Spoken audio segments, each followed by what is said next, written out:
Nasabi ko na nga, be. Ano? Ha? Hindi mo ba talaga tatantanan si Danilo?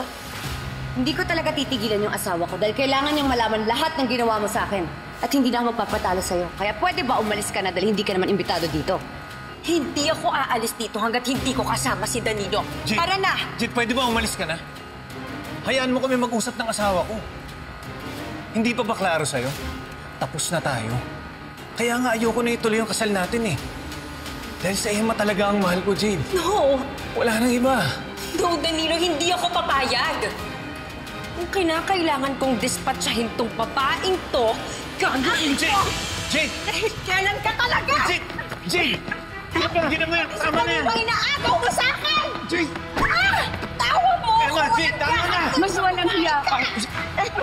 Tama na! Ha? Tama na yan! Tama na! Jade, tama na! Jade! Jade, tama! Ano ba kayo? Emma, tama na yan! Tama na! Emma, tama na! Tama na! Emma, tama na! Ano ba kayo?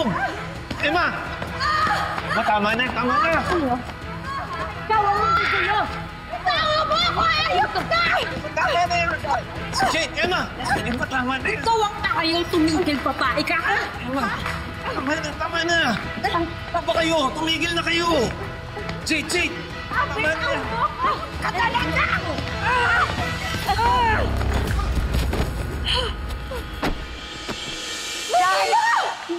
Danilo! No! Danilo! Danilo! Danilo! Danilo! Tingnan mo yung ginawa mo? Kasalanan mo lahat ng to. Pwede ba kaysa sisihin mo ako? Tumawag ka ng ambulansya! Bakit ako? Di ba ikaw yung asawa? O di ikaw gumawa? Pag may nangyaring masama kay Danilo, walang ibang sisisihin dito kundi ikaw. Dan? Ano mo yung ulo niya? Dan? Dan!